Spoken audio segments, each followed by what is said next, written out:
Hello, my name is Vance Schubert, and today we will be discussing the ethics of animal testing. The project that follows explores the ethics of animal testing, leveraging the popular press perspective against the scientific and peer-reviewed perspectives to create a clear picture of the state of animal testing in today's society. All of the articles came to the same conclusion that alternatives to animal testing need to be explored and that the labs using animal testing should be under more surveillance to ensure all animals are being properly treated.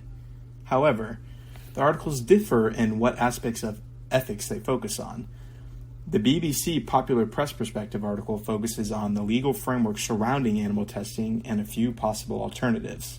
The desire for more humane testing methods is not only in the BBC article, but also in the New York Times article that explores animal testing in the medical field. Getting rid of animal testing completely will take time, but several scientists and individuals believe there should be better treatments for those animals that are still being used as test subjects. One of the most vocal was Professor John Gluck, and this came after he saw firsthand the treatment of primates in an experiment. Gluck is an advocate for the proper ethical treatment of animals that are being used in experiments and emphasizes the need for alternatives. Recently, the Office of Research Integrity has opened 5 investigations into different experiments that require the piglets in their study to have traumatic brain injuries. The controversy of animal testing has been around for a while, and in 1959, the 3 R's, which are reduction, refinement, and replacement, were introduced to help improve the treatment of the animals. As for the peer-reviewed perspective articles, all of these discuss the impact of using animal testing and the ethics surrounding it as well. One article emphasizes the 3 R's, talking about alternatives to animal testing that minimize the pain that the animals feel. A committee that is brought up in this article is the Institutional Animal Care and Use Committee, and how they review all of the research protocols to ensure that the animals are being treated humanely. Another article mentions the United Kingdom's Animal Act of 1986, which requires that all labs wanting to use animals for research produce and cost-benefit analysis experiments that have led to a negative view of animal testing. In an experiment performed by Dr. Oz, the study led to the death of over 300 animals, which created the FDA Modernization Act 2.0, which was in response to his experiment. And this act promotes alternatives to animal testing such as 3D printing.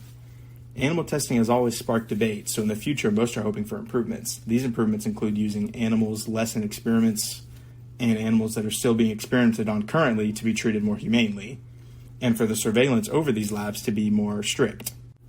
As for the public perception of animal testing, the United States opinion is split on the issue of animal testing. 47% are in favor and 52% are opposed. The gender disparity in this split is 58% of men in favor and only 36% of women in favor. As for some of the facts, the total number of animals used in 2019 in the United States was 797,000 different animals. The species most often used were guinea pigs, followed by rabbits, hamsters, and non-human primates.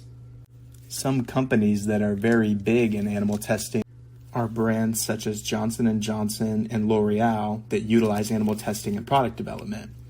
Some other brands include Mars, the candy bar, and Trojan, who create condoms. Animal testing is even utilized in the production of caffeine and energy drinks, wine, and beer. To conclude, the use of animals in scientific research remains a deeply complex and controversial issue. While some argue that it is essential for scientific progress, growing awareness has sparked calls for more ethical treatment and the use of alternatives. Public opinion is increasingly divided, and as shown in surveys, notable differences between gender, education, and literacy.